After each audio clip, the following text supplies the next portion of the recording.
Listen over here. This is Reef Beef, and what goes on here is we talk about reef-related subjects, just like we do when a trade show is over. And, we speak very frankly and from the heart, okay? And so sometimes we slip in some adult language, okay? Just so as you know that, and so no one's virgin ears get offended. So this is Reef Beef.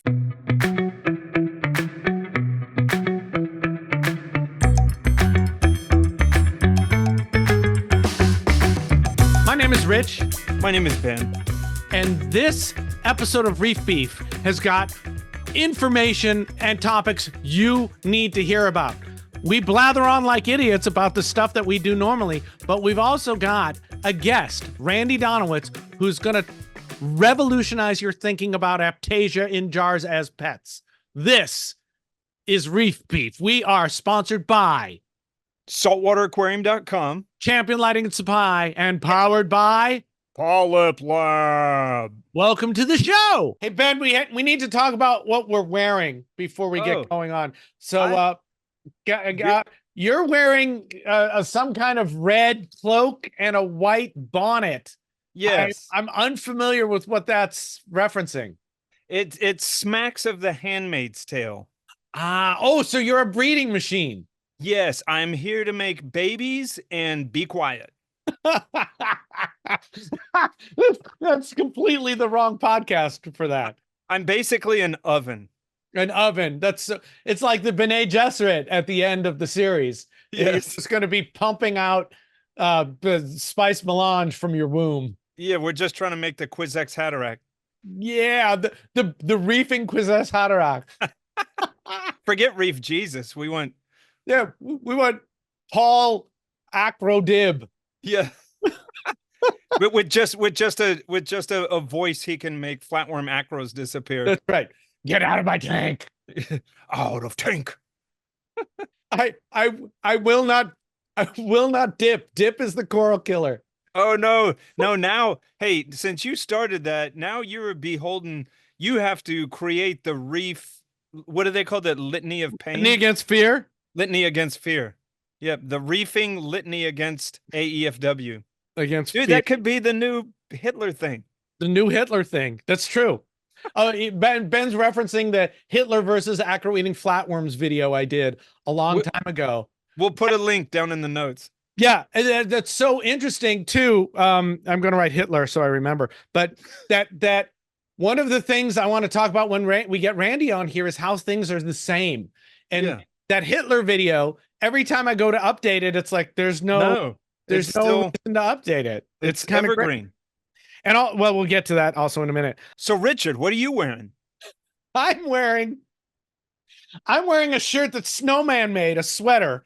It is it's a beef sweater. I've got the Reef beef all over the sweater. I'm jealous. See? Yeah. Well, Snowman once in a while he said he's done this to you too, right?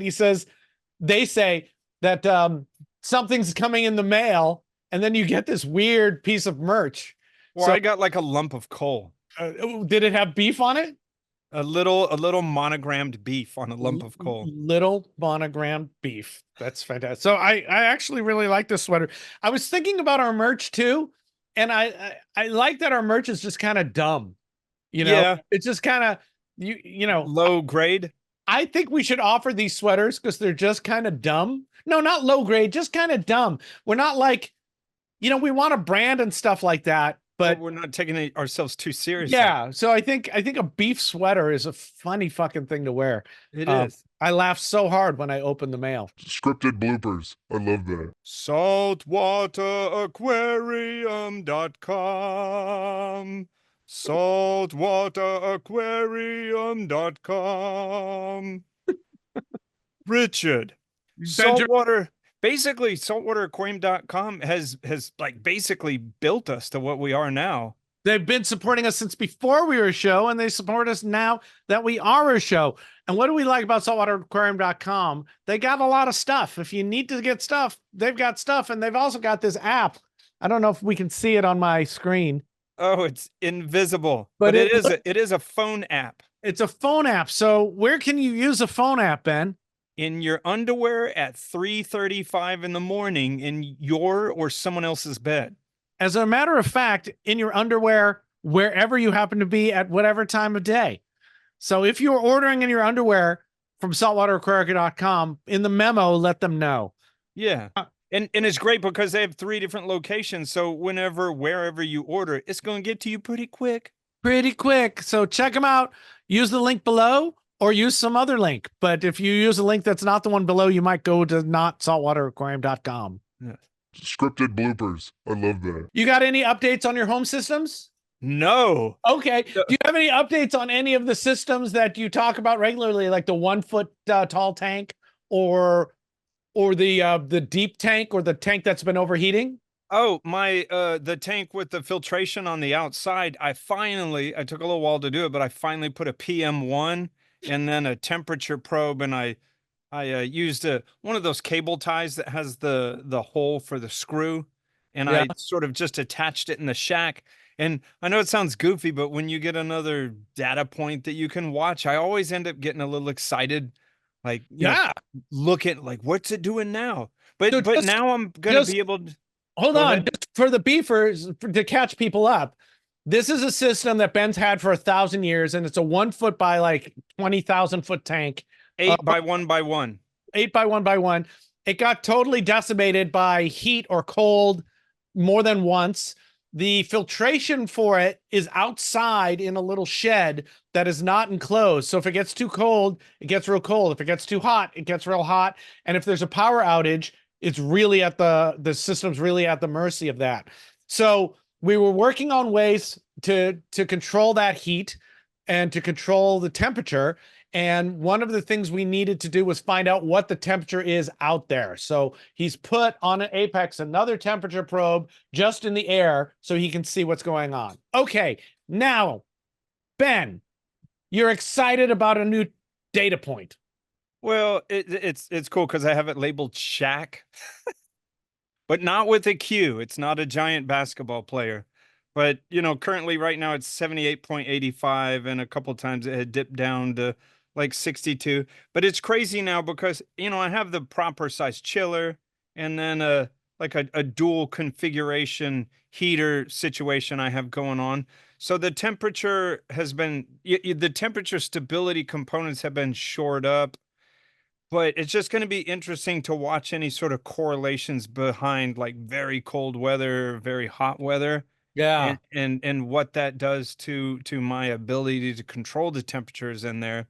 And we do have a plan for if it gets super cold. I was going to use Todd Kunkel told me about that, using something that I was not familiar of, something called a milk fan. Crunkle. Crunkelsaurus Rex. Something called a milk fan. I think it's something from up north. But it's like a heat temperature controlled like heat fan. I thought it was a fan made of milk. You use it to heat up your milk. So you're going to be checking the temperature, and we'll see how that goes. Because I know in the lab here, I've got a temperature probe in the air. Behind my display, I've got one, and I've got one under the house too, so I can really kind of see what's going on. And it doesn't affect me so much because I have heaters in every body of water, so I don't really heat the sump. But I'll tell you, this is weird. The spawning rack that I have in the back room behind me, I expected that to be running at like 70, 72 degrees. But when I added the new pump so it got more turnover, it was running at 75, 76 just with water coming from the sump. But don't you have small heaters in each? I do, but they were off. Oh, okay. And I only turned them on, when the spawn was coming, and hopefully we've got a spawn coming up as well, and I'll be able to put those through their paces. But I was really surprised that they were holding their temperature that high. I expected them to be much lower. Wouldn't that affect a coral in year round being like 70, 72? Yeah, but there was nothing in there. Oh, okay. It was just I cleaned them all out this year for spawning, for raising the babies. I wanted everything as clean as possible, and so I put that big filter system on there, 3 20-inch filters, which are working great. The 200 micron one is a rope filter, which I'd never used before, which is really easy to clean. And then a 200, and then a 20 micron pleated and a 5 micron pleated. Okay, what is a rope filter? It's basically just a polypropylene rope that's wrapped around a core. So it looks just like a pleated filter cartridge, except it's rope that's been. Oh, but there's that type of mechanical for RODI units that uses that. Yeah, it's probably the same thing. Okay. I've never used one before. Huh. And it's so much easier to clean than the pleated cartridge. Okay. And those systems are staying squeaky clean back there. It's pretty great. Squeaky. So hopefully I'll get to actually do something with them. Otherwise, for spawning, I'm going to try to get corals, broodstock corals, in the next couple of months and keep them for the year and get them to spawn. I want to try not with gravids anymore. So I've got a message out to Walt Smith, because there's a bunch of corals that went in Fiji this in November. And if I can get, and he's got all those corals that were sitting out there for a couple of years when they couldn't. Oh yeah. Shed. So hopefully, because you're not wanting frags. You're not looking for something that's gravid, but you want like a little colony. I want a colony about hand size. Yeah. So I'm sure he's got some of those. The only question is, does he hate me? I don't even know why he would hate me. But do we think that he's got things that are from different genotypes? Okay. You know, where they started from different initial corals, or did they all come from the same head originally and then just grew and grew and grew and grew? I mean, he seems like a good guy to go after for that, because if anyone would know, he would know. It also seems like a cooler story, because then I'm growing corals from maricultured corals. Yeah. I'm spawning maricultured corals, and that seems cool. Anything else going on here? The deck is finished except for being painted. No way. Freaking awesome to sit in that back room. You'll see when you're here. I'll get some pictures of it after the rains. Can we sit out there and drink cocktails? Absolutely we can. That's what it's for. And there's 2 reclining chairs out there now. Uh-oh. Yeah, no, it's awesome. You're going to love it. Scripted bloopers. I love that. Champion Lighting and Supply is the place to go for your supplies. They got the champions, they got supplies, and they surely have a lot of lighting. This is one of our favorite things besides Todd about Champion Lighting and Supply. This is their packing material. It is repurposed cardboard. So, you know, it's really great for a company to be putting money where its mouth is. Why not make the planet better by reusing crap you're just going to throw away when you're sending stuff across the country and around the world? And Todd sent me a bunch of stuff. I've got some coasters, and I've got some stickers for Blue Line, which is Blue Line Aquatics is their company that they make stuff. And what did he send me? I'll talk about today. I've got a pair of round. I haven't opened all of this stuff yet, but they're, oh my God, I can't even get. He sent me some of these as well. And it's a bunch of different reef tools. But what I'm interested to see, they have some sort of like blued coating. And does that, I mean, I'll have to see, but does that help them from getting rusted and whatnot? Yeah, I hope so. These are like the Pac-Man clippers, what I call them. And I love these because you can score around a big acro, then squeeze and then twist, and it'll pop it off and transfer a minimum of shock to the rest of the colony. Yeah. We'll go through the rest of these in various episodes, but I'm happy now because I get to use these. So Champion Lighting and Supply. Todd is at shows all the time, and I think they're a great company, and Todd's really invested. He knows everything that's happening in the hobby and the industry. So check him out. What's the name of the company again, Ben? I think it's called Champion Lighting and Supply. Yeah. So check him out. Scripted bloopers. I love that. Tell everyone about our friend Keith. Keith Berkelheimer. Did I say that right? Sure, Keith. Man, Keith. So Keith just announced, not too long ago, that he was hanging up his stirrups, which is what we say here in Tejas. But no, he's hanging it up. And man, he had something like, what was it, 400 something shows? Yeah. And, I get it. I felt a little sad when he mentioned it, but I was like, man, he's been rocking it for a long time. And he has spoken to so many, He'd be my go-to if is someone in the industry that I wanted to see interviewed, because it feels like he interviewed so many people in our industry. He just started making up people after a while. Yeah, I have a feeling that he quit before he had to ask us to be on again. I think so, because it was like when I'm getting around to bringing Reef Beef on for the third or fourth time, I am hanging up my stirrup. So I guess he's going to ski. I saw him a couple of weeks ago. He's going to ski and do cool stuff and take a break, and we'll see what he does in the future. I guess the point is, he's a friend and a friend of the show and a good influence on the hobby as in general. So raise a glass, or I'm going to tip my whatever this thing is called. And damn, he stayed with it for so long. That's amazing. To Keith. To Keith. Richard, let's ting. Okay. Ting. We tinged our glasses together through the magic of technology. I had, oh, by the way, I'm going to interrupt myself and talk about disaster planning. Right. In the talk I gave, I believed that the right time to deal with disaster planning is right now.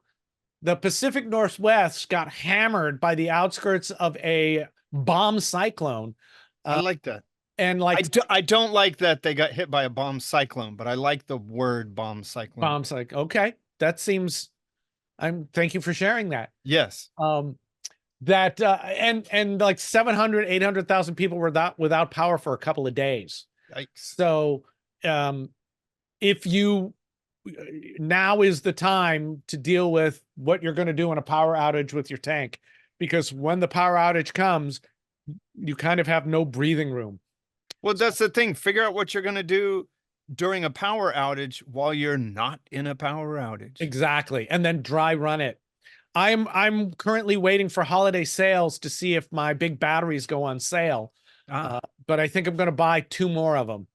I can't justify buying 4 more of them, but I think 2 more of them will get me more than 24 hours of just the tanks. But I can also use them for other things that if we need it in a power outage. So there's plenty of solutions for your tanks. If you have smaller tanks, you can go with one of the EcoFlow kind of devices, but figure it out now. Because if you're in a place where you think you might get some power outages, because if you're figuring no happens, you're in trouble. Look, listener, watcher, you are in a place that will experience power outages. No one is not going to experience power outages. Now, you know, and since you're sitting here watching the show, I know you have a reef tank. You have a tank filled with money stuff. Protect it. Yeah.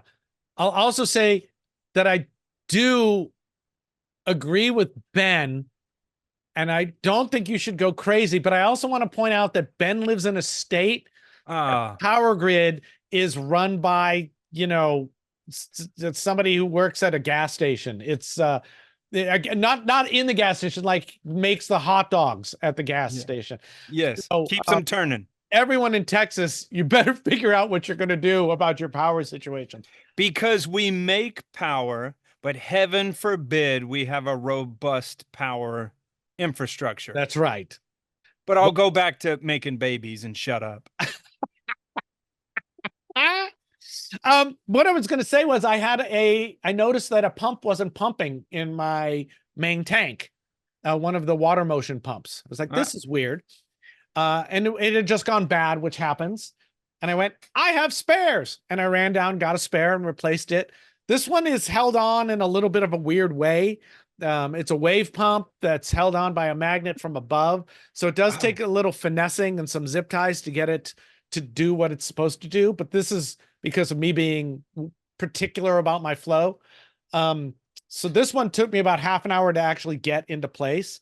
But tracing the cords with those hair clips, I use hair clips now. Oh, yeah. I remember Garbled said use these clips for your because for your wire management, because they just clip on and clip off.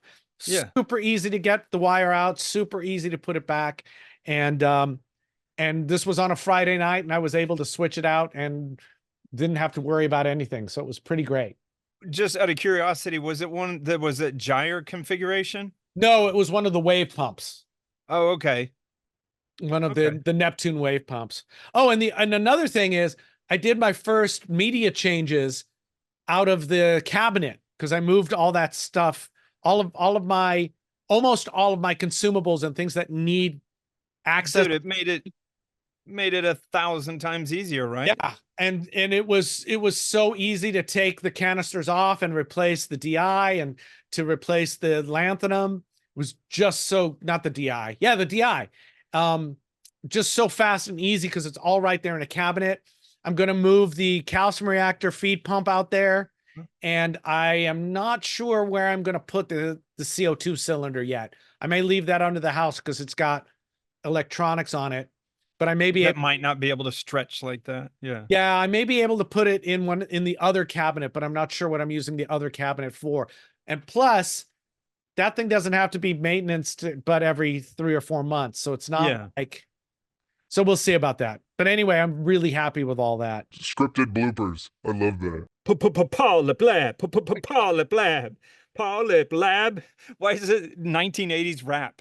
PolypLab embodies 1980s hip hop.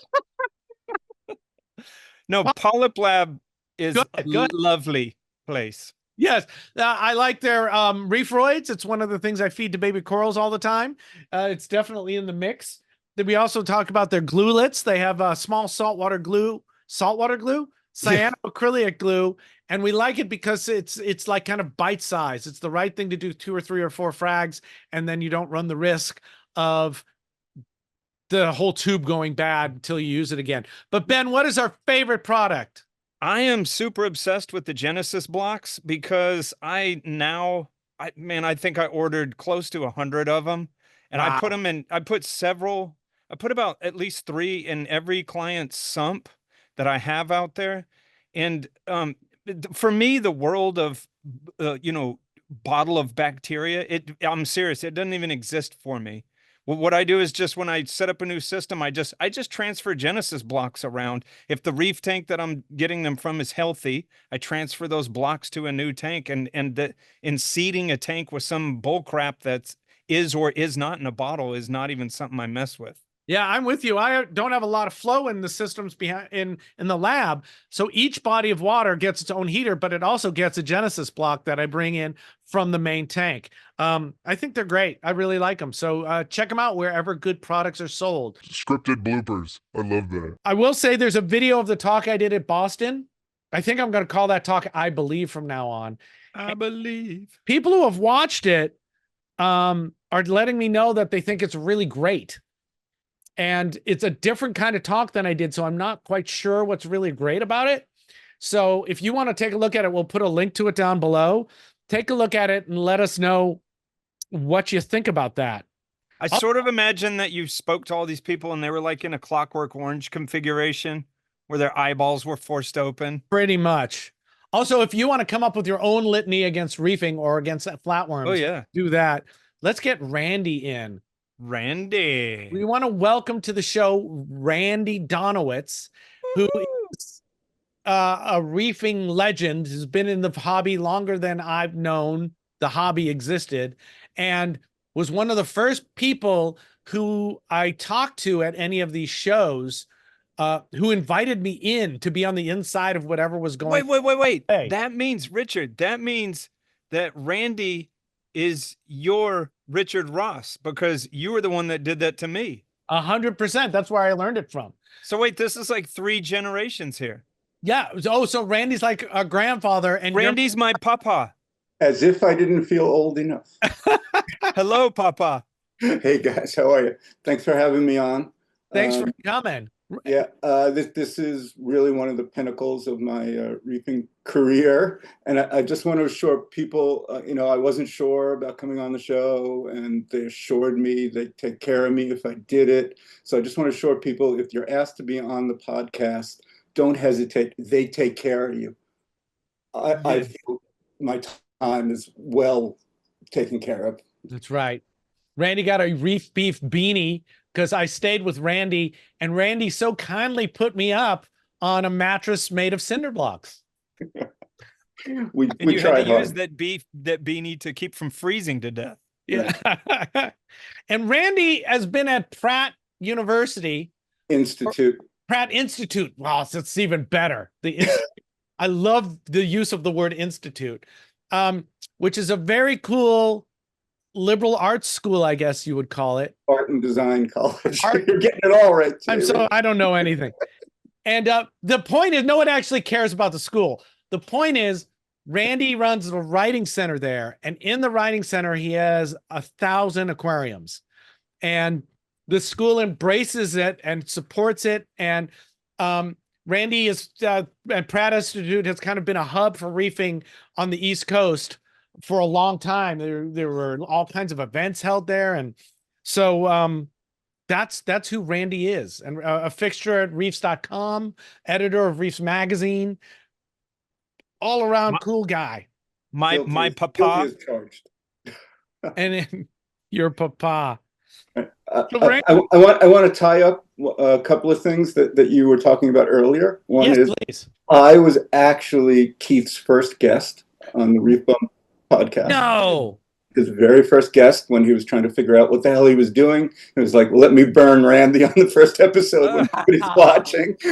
Well, I'm going to go back and watch that. Yeah. 1989. Yeah, something like that. So Randy, I met you a million years ago, and I remember I had already met you, but then I came out for a House of Fins event to give a talk at House of Fins, and we sat in front of their tank. This is in Greenwich, Connecticut. It's a shop. Greenwich, Connecticut, and you soft interviewed me. And I didn't realize I was being interviewed, really. And then you wrote a thing, hobbyist of the season. And Right. That was really cool. And I love that. Thank you so much. That's probably still available online on I think it is. Reefs.com under Reefs magazine. Yeah. I think I have a version of it on my site too, because my site is packedhead.net is a scrapbook site. But Randy, Ben wanted to know what got you started in reefing. What's your history?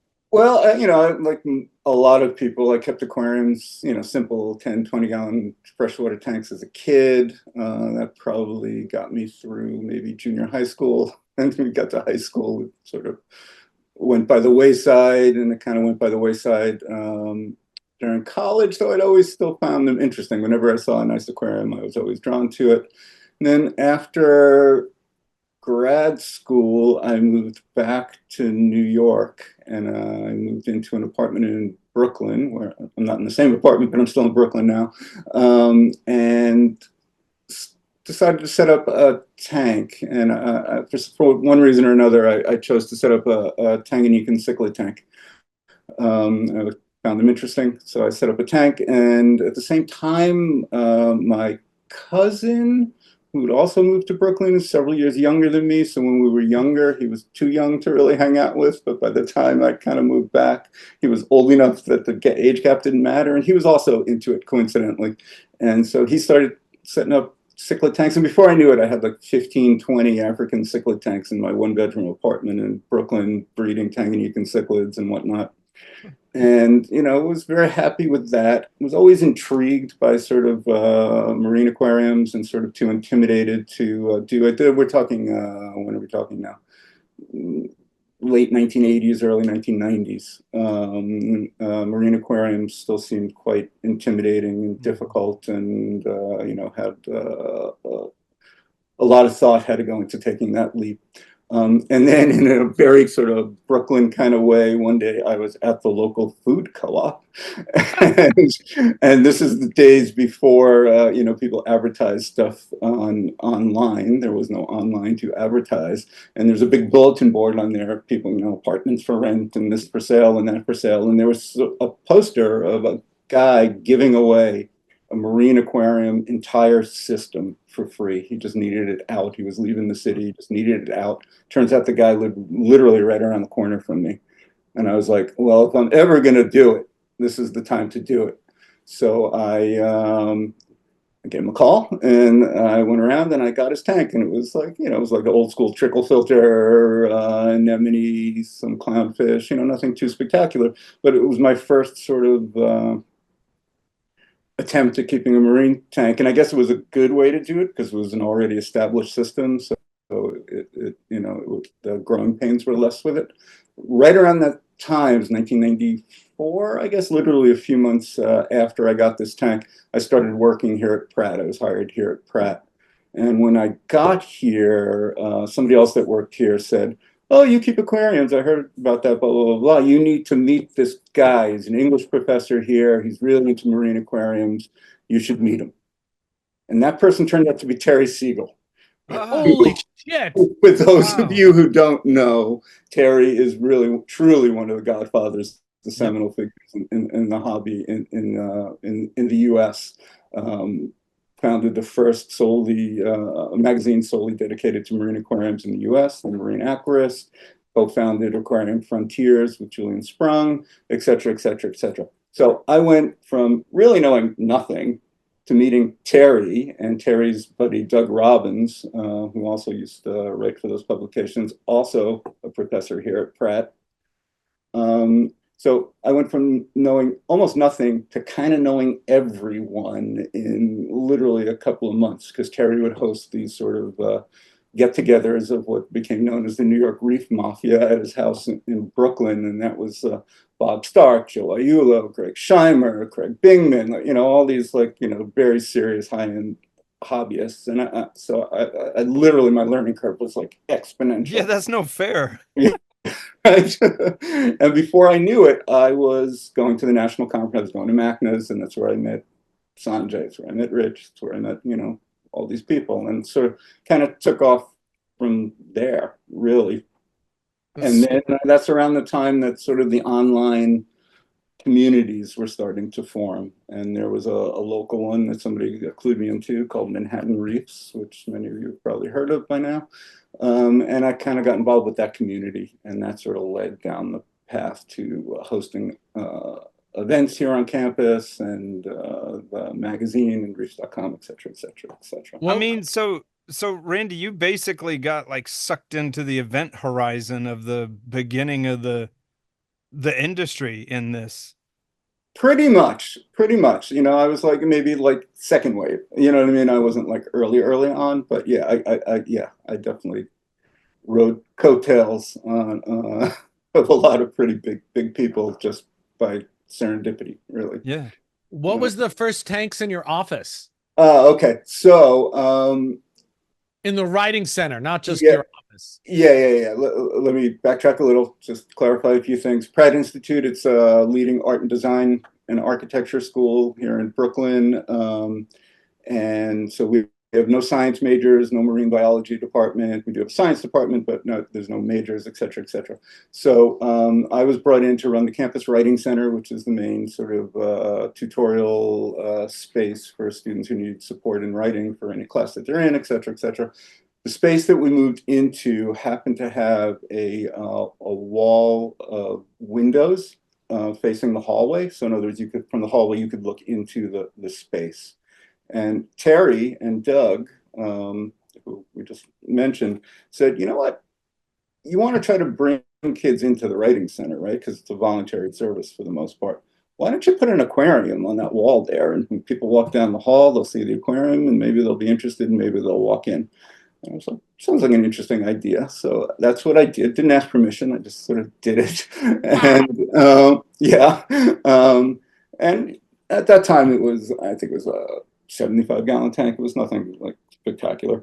And lo and behold, students really liked it.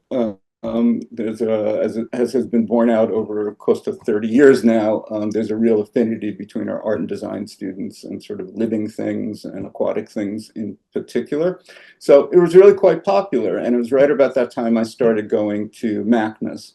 And I was just talking to people there. And then I speaking to this one acrylic aquarium manufacturer whose name I think is long gone from the industry. I can't even remember his name. No, it wasn't like one of the like big players. But anyway, this guy said, "Well, that's really cool what you're doing. Would you like me to send you a tank?" And I was like, "Yeah, sure." And he sent me a 6-foot, 210-gallon sort of acrylic tank and stand. And then, so basically, and then other people were like, "Oh yeah, that's really cool." I mean, the Ecotech guys were, just getting started. They wanted to donate pumps. They wanted to donate lights. They wanted, so that all of a sudden I had this nice system. Yeah. So that was the first real reef was that 210-gallon acrylic tank, which in our kind of situation here, where I have work study students helping me maintain the aquariums, acrylic is not a great idea. It got scratched up pretty badly, pretty quickly, as you might understand. And by that time, other people had donated a few other systems. I had an anemone system up at that point, and I can't remember. Oh, then I brought my 125-gallon reef tank from my house. I brought to the office. So that was in the background. So I had several tanks here, and I had started hosting frag swaps for the Manhattan Reef community on campus. They actually started out in the office here with about, like, I don't know, 75 people or so, and then we were able to sort of get an agreement to use the student union, and they turned into these 200-300 people, sort of pretty robust frag swaps for their day. They were awesome. Yeah, they were really fun. They were really good. I still, And we Randy, can talk about this more. I think we're looping around back to those kind of events being what is coming back in fashion, I think. But yeah, so they were great. And then what happened was a couple of the people that were heavily involved with Manhattan Reefs, Jim Curry, some of you may remember, I don't know, in particular. Anyway, they were like, you know what? You do so much for the community here. This tank is so scratched up and not really, like, worthy of its position. I'm going to set up our little own internal Manhattan Reefs GoFundMe, essentially, on the Manhattan Reef site, and raise enough money, and we're going to buy you a new tank. And in like 3 days, they raised enough money, donations from the community, to get me a new glass cages, 8-foot, 240-gallon tank. And awesome. That's the big reef that's been in place there since 2006, I believe it was originally set up. It's gone through many iterations, crashed a few times, et cetera, but the tank itself, the stand, which was actually welded in the metal shop here on campus by a student, is the stand that it's still on. And yeah, that's where we're at. That's a lot of information. Randy. Yeah. At no point the Institute was never like, hey, what are we doing here? For the most part, no. For the most part, they've been very supportive. There have from time to time been a few people with some questions about liability issues and those kinds of things. Like energy draw or something. Yeah, energy draw is never really a big issue because, I mean, in the scheme of things of a college campus, it's really kind of nothing. Okay.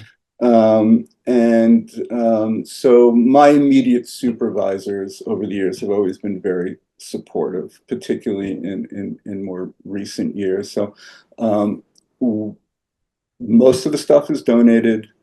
Almost all the stuff is discounted by our very generous sort of manufacturers that we work with. Champion Lighting is really good to us, as well as many, many others. ESV, Bob Stark, has supported us from the very beginning, whatever chemicals or anything that they have that we need, gratis. That guy.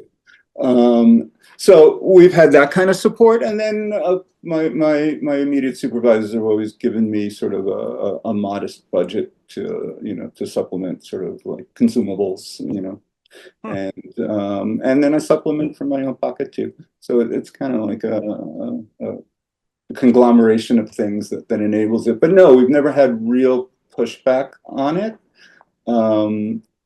The biggest contention is that the writing center itself is in like a really prime location, and there are always entities that would like to be here rather than have us be here, and the aquariums are an impediment to them moving us. So wait a minute.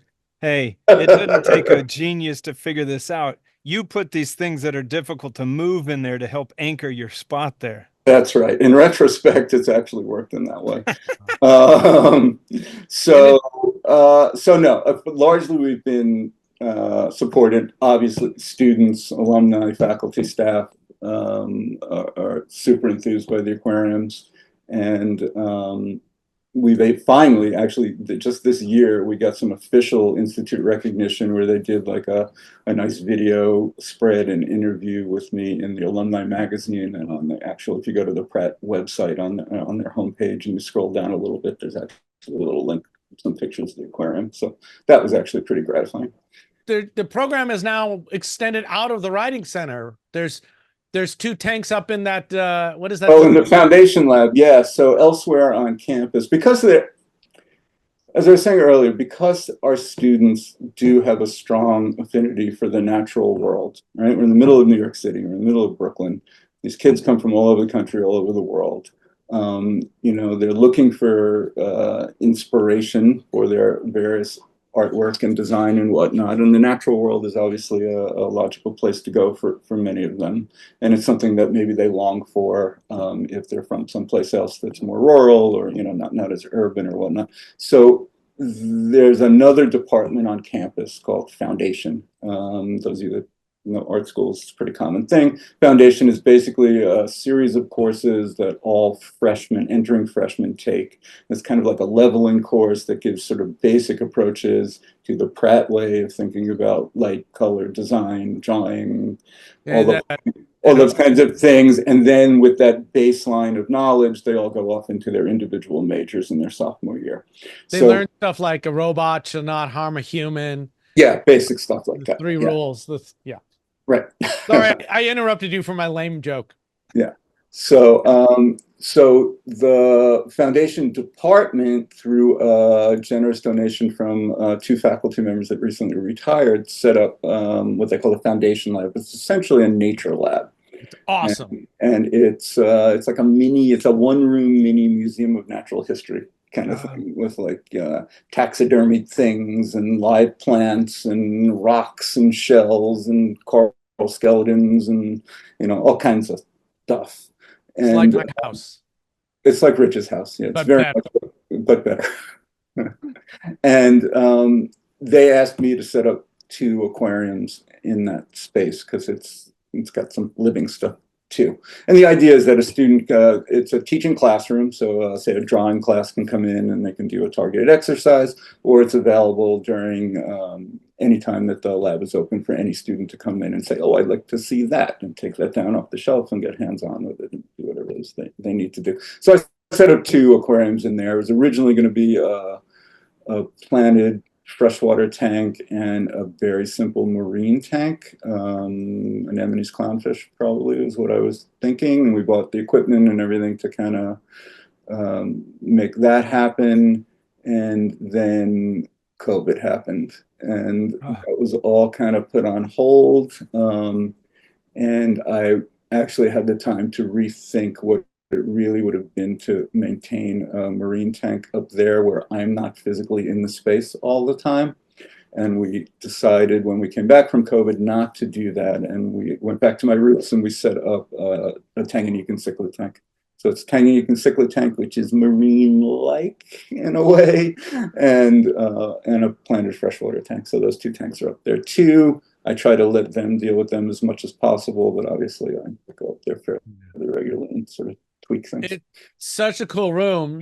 I gave a talk there, and that's where you now have other people give talks, and it's like such a pleasure to be in that room giving a talk. And there's other students who aren't part of the Pratt Reef Club doing work in the back, and there was some people doing some garment design and construction while it was and all very respectful, and it was very such a cool space. The whole institute, if you've never been there, go and you're in Brooklyn, go check it out, because it's an amazing campus. Yeah, campus is great to walk around. It's just open to the public. It's a sculpture garden, basically the entire campus. It's beautiful. And those of you who are listening are obviously into aquariums. If you're ever coming through, just give me a shout out. I'm happy to give you a tour. Now, you also do the coolest thing I think that's ever happened in the reef aquarium world. I swear it's the coolest thing in the world, because the Pratt Reef Club now every year gives Aiptasia to students to keep as pets. And at first that seems like an insane, stupid, horrible thing to do. But upon reflection, it's the smartest thing ever. Mm-hmm. Because you can't kill them and the students get to care for a living thing, right? So how did that come up? Yeah. Yeah, It's like the chia pet of the marine world. kind of. Yeah. I mean, it came up quite organically. I guess a little background. After many years of having these tanks here and having 2 or 3 students every year act as their work study job as my assistants helping maintain the tanks.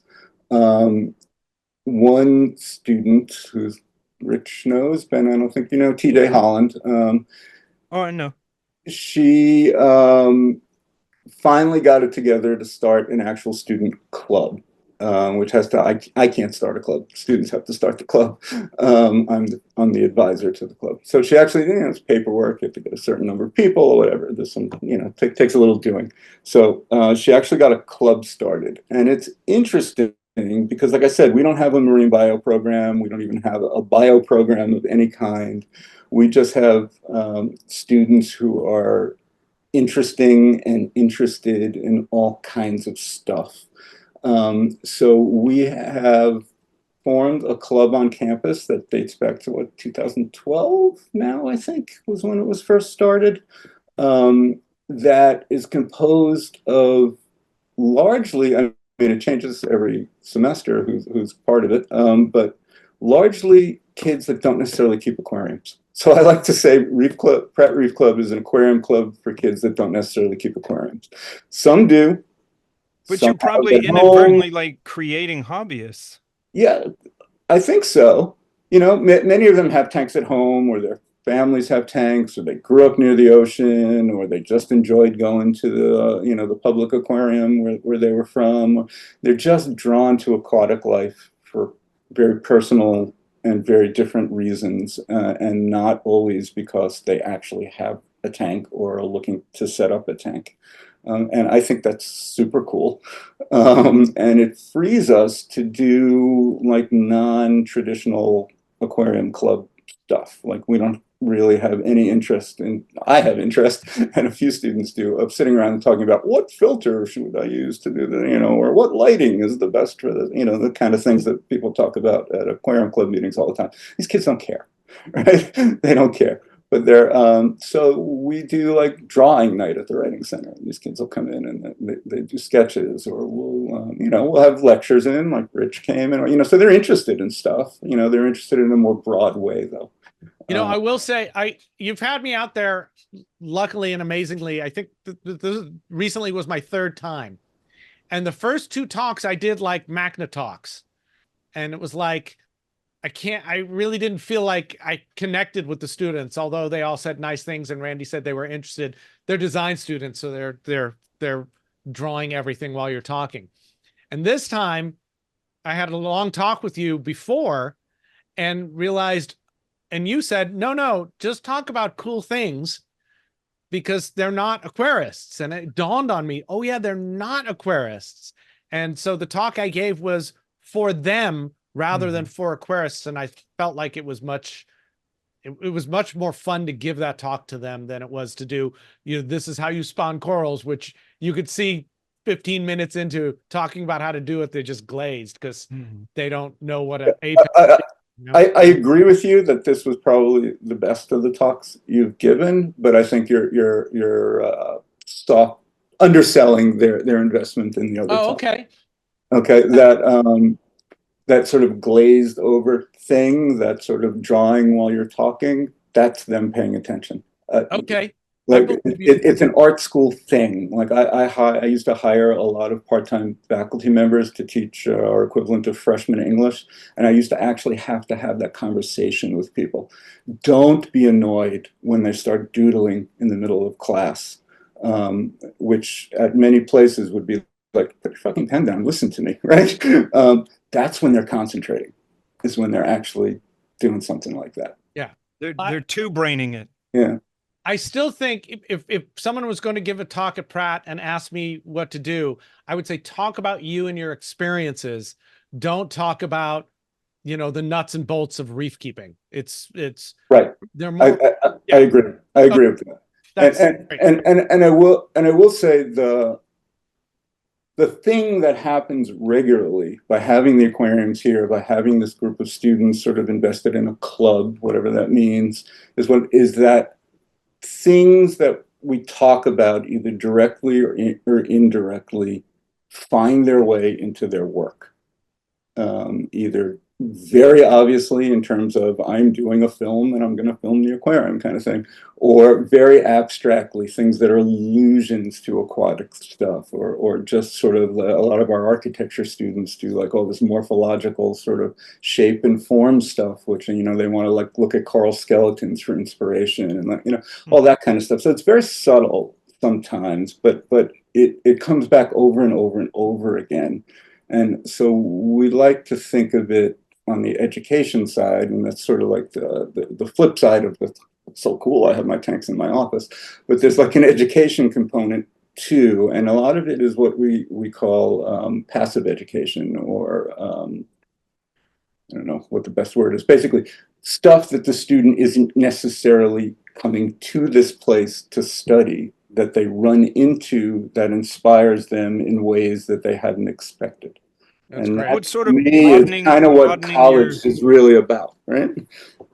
broadening your perspective. Absolutely. Yeah. So Aiptasia in jars. Yes. Student Okay. rooms. So TJ, the founder of Reef Club,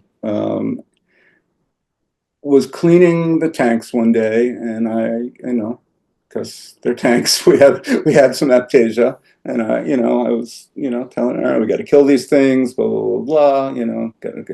They spread, they're evil, they sting things, they're impossible to get rid of, bad.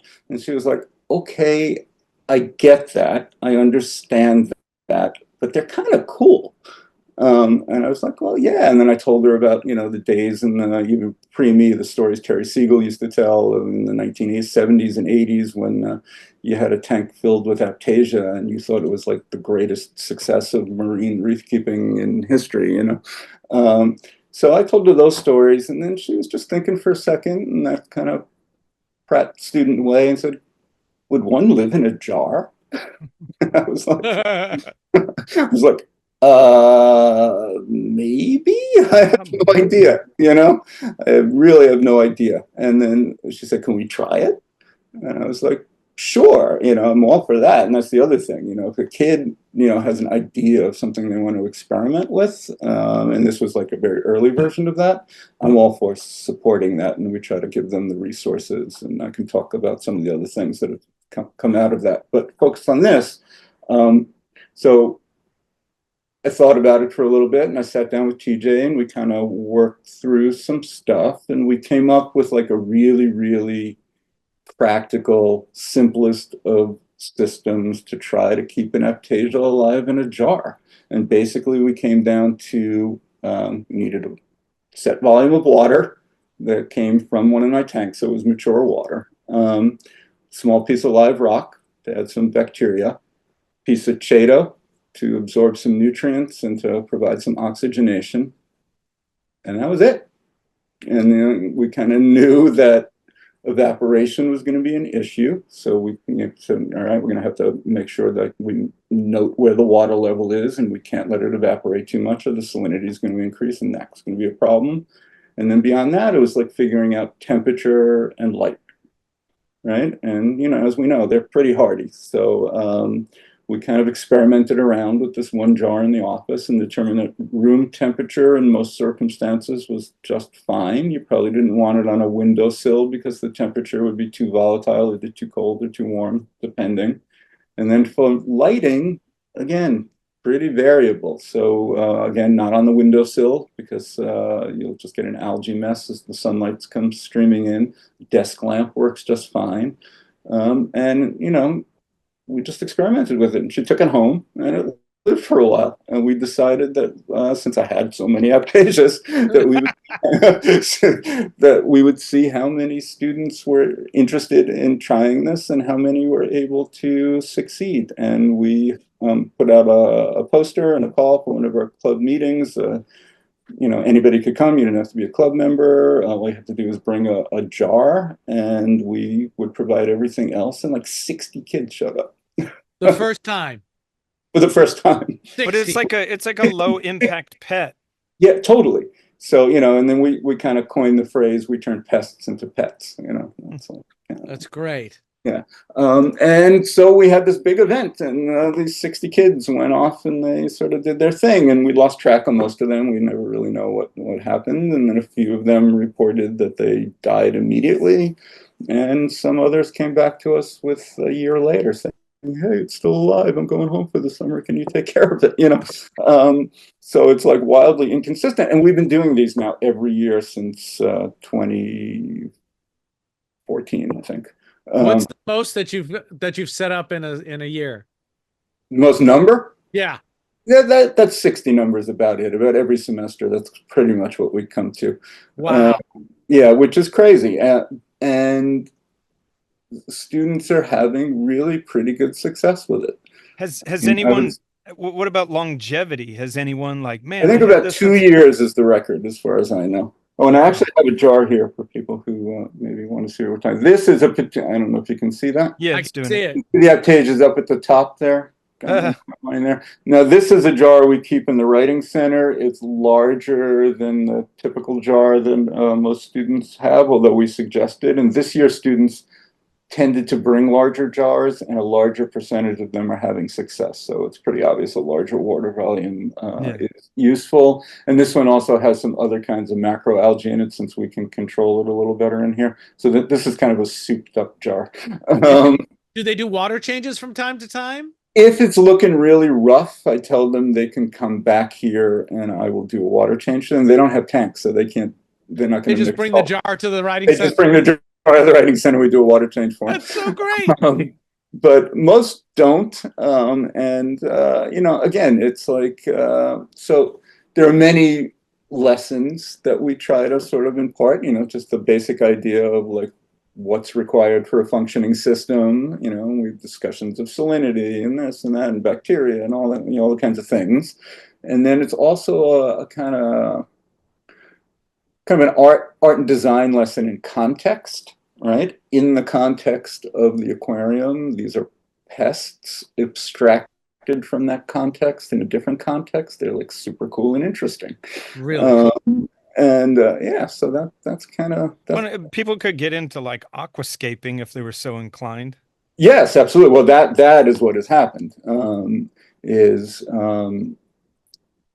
We do get the students who do have some prior experience or who do have some actual interests in aquarium keeping, and we try to foster those kids. Those are the ones that generally become my work study students, the ones who are more involved. And so this has grown into a couple of other projects. One of my current students, Mark, has an interest in marine macroalgae. Not something I really know much about. So he's done a lot of research, and he wanted to set up a bowl with macroalgae, like the cool ones you see Tiger Boy has on Instagram and whatnot. And so we gave him the resources to do that. So we have a macroalgae bowl. Isn't this the guy that came down to ride with me? No, that's Brian. Brian's awesome. Brian, who's my assistant. He's an employee, not a student, although he was a student at one point. You'd like Mark too. Mark's pretty great. Yeah, Mark is awesome. And then Sasha, our current Reef Club president, sort of wandered in. She's a junior now, so 2 years ago she kind of wandered in out of nowhere in the middle of the semester and goes, "You guys keep any Wallstead bowls?" And I was like, where did you come from? For those, that's like a technique of keeping freshwater planted tanks. And I was like, okay, you're hired. Let's go. Yeah. So, and now she's president of Reef Club, but her primary interest, her dad has a very nice reef tank back in California, so she does have reef tank experience, but her primary interest is planted aquariums. And she wanted to try her hand at sort of a more rarefied nature aquarium, sort of heavily designed thing.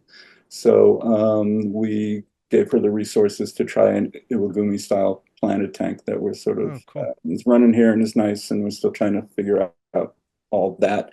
The sort of planted aquarium stuff, the competition level, highly designed stuff is really a natural fit for Pratt and Pratt students. It's kind of like it draws on all the stuff that they're trained to do in other contexts anyway. So I think we seem to be moving down that road, which is cool with me because I don't know a lot about it. So it's always interesting to learn new stuff. Yeah. Randy, I'll tell you, there's a lot of that done in Asia and whatnot, but man, it to me, I'm intimidated from that world because I look in it a Yeah. lot, and it is chock full of extremely talented people Absolutely true. where they make the Absolutely focal true. points like in the middle, and it looks like a forest. It's insane.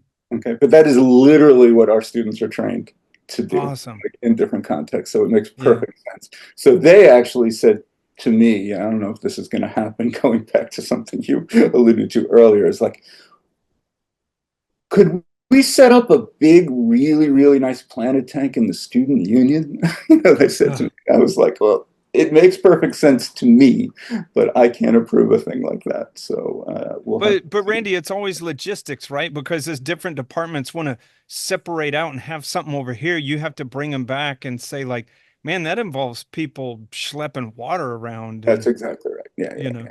yeah. So we'll see if that goes anywhere.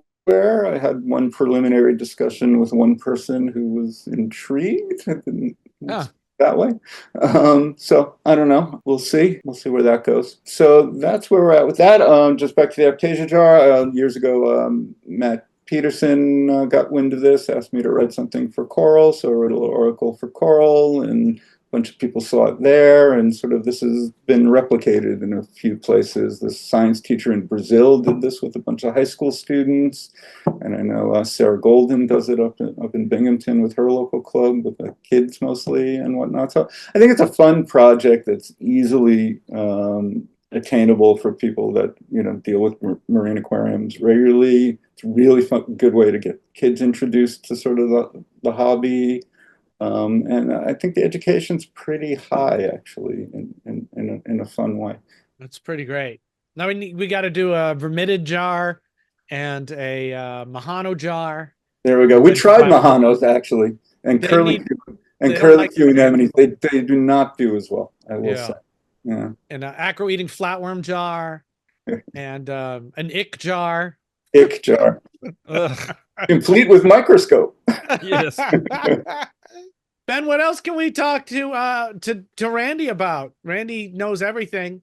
What, Randy, neither Richard nor I, have been doing this as long as you, but we all, those of us who do this for a living or have been in it for a long time, it's always something, sort of a struggle, like over the years, when you lose your shine or whatever, or you get, something doesn't work well and you're just like, ugh. Like, how many times have you almost felt like you were getting out, and how have you kept that spark alive? I don't think I've ever felt like I'm getting out. But certainly there are ebbs and flows, as you're indicating, both to my enthusiasm and interest, and to the sort of state of the various systems. I mean, we have a lot of tanks now. It's actually a lot of work to keep up with, a lot of different things. And I simplified stuff a lot. The big reef used to be wall-to-wall acros, much like the tank behind Rich there. Lost most of those during COVID, which is a whole other story. But I set it up, reset it up again after some consideration about what am I doing here, to mostly soft corals, gorgonians, some LPS stuff, which is a whole lot easier to maintain. And honestly, from the casual viewpoint of a student or non-hobbyist who sees these on a regular basis, it's probably more interesting to them because they don't really know what they're looking at, and the motion, whatever. So that has simplified things a lot. And I've learned not to care so much about like every little sort of thing being perfect. There's a little bit of cyano here or there. I don't really care. Glass isn't clean today. I don't really care. It's like, oh, we skipped the water change. Fine. Whatever. So most of my systems can handle that kind of benign neglect without any like serious damage to it. And I've learned not to kind of like stress so much about that stuff. And most of my systems are so freaking old that it's really all about the bacteria built up in the systems, and I can almost do nothing for long periods of time, and things basically remain stable. The exception to that is the relatively new 40-gallon acro cubes that I set up because I'm insane, and that of course needs the attention of a more advanced reef tank. You have substrate or no substrate in that one? Substrate, I can't handle bare bottom tanks. I'm with you. I don't like them aesthetically, and actually one of the tanks here is like I think it's 130-gallon water box tank, which was set up shortly before, well, about a year or so before COVID. That was my first attempt at a bare bottom tank. Started exclusively with dead rock. It kind of failed spectacularly. And it's now basically, it's a nice fish only tank with some beautiful Ventralis anthias and other stuff in it that's very cool, but corals never took to it, and I basically gave up on it. And then COVID hit, and I sort of like never really went back to it. And now it's kind of like from a coral's point of view, it's a bit of a sewer, but the fish are perfectly happy, and I just kind of keep it at that. Yeah, those Ventralis are awesome. So if I may, that you're saying something like, to help you going along, it's like, not making things overly complicated, not stressing out too much, because it would be that overcomplication, that sense of too much duty and I ironically, like I've never really been a big automation guy. I'm just not very technically inclined. And while I think on one hand, automation would like help with a lot of this stuff, it just stresses me out. So to me, the most reliable sort of aquarium assistant is an actual aquarium assistant. Yeah. I'm fortunate to actually have them. So if I go away for the weekend, Mark will come in and top off the water or like feed the fish. You know what I mean? So like having people around, and that presents problems over Christmas break, sometimes in the summer, those kinds of things. But we found workarounds for those. But yeah, my systems are relatively simple. I've never been a huge equipment hound in terms of I have to have the latest, the greatest, the best version of everything. I've slid increasingly more into that. I'm running Gen 4 Radions, and it's like I don't really care what skimmer I have, if I'm running a skimmer at all, and like people tend to make this hobby more complicated than it needs to be, honestly. I think so. I think that's true. I think they make it more complicated without without a reason to make it more complicated. Mm-hmm. Yeah, and some people like that, and that's where their enjoyment in the hobby comes from, and that's totally fine. The problem just comes when that gets transmitted as the way it needs to be. 100%. And that's where I'm coming from. It's great. It's great. Yeah. Anything else to ask Randy, Ben? Man, I think that's good. Randy, any advice for people or anything else you want to say? Just relax, be kind to each other. It's a hobby for most of us. Treat it like a hobby. It's not like, while yes, lives are literally at stake, talk to each other civilly, be kind to each other. Realize there's different ways to do things. There's not just a right way and a wrong way. That's fabulous. Yeah. Fabulous advice. Randy, we'd like to thank you for being here. Beefers, we'd like to thank you for supporting us on the Discord and off the Discord. We'd like to thank our sponsors. Who are our sponsors, Ben? Our sponsors are saltwateraquarium.com, PolypLab, and Champion Lighting and Supply. And to leave us today, I'd like to say, eat me, sauteed or barbecued. Eat me, we once were pets, but now we're food. We won't stay fresh for very long, so eat us before we finish this song. Have a great day, everyone. We'll see you next time. We'd like to thank Snowman and Snowflake for helping produce the shows. We'd like to thank our Prime and Gold level beefers, Farhad and Joe's Coral Reef, Francois C., Barry Area Reefers, Ben J., Robert S., Adam S., John W., Jim W., Scott C., James C., Brittany, and Jason C. Listen, we're going to say fuck.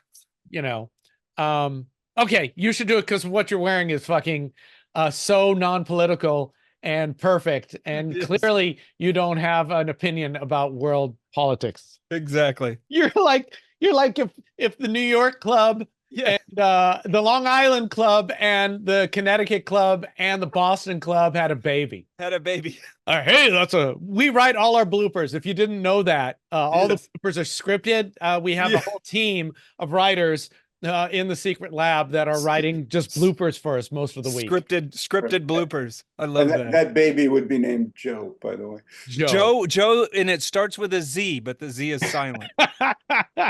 Maybe you use it to blow air over the teats of your dairy cows. Because the teats cannot freeze because the opening for that cow milk is very small and they can freeze. Yeah, and that's one of the things that people in the dairy land, in the heartland, they squirt into their sump is a little bit of carbon dosing with fresh teat milk. But it's like amino acids. It is filled with super duper cow enzymes. Because we have found that cow enzymes are important for coral reef constituents. I saw a video about that. Yeah. That you did. That's right. Oh, what are you drinking? That tastes weird. This is actually, not to go off on a tangent, but I make homebrew cold brew tea. You brew it in your coffee. You brew it in your body because it looks like infected urine. I brew it in my left ventricle. Was that okay? Oh, hell yeah. Great. That was great. I can never tell when I'm doing these things if I'm blathering on like an idiot, which I guess is sort of on brand for this. So. Yeah, blathering on like an idiot. That's Reef Beef's tagline. Reef Beef, blathering on like idiots. We need a shirt that says that. Yes.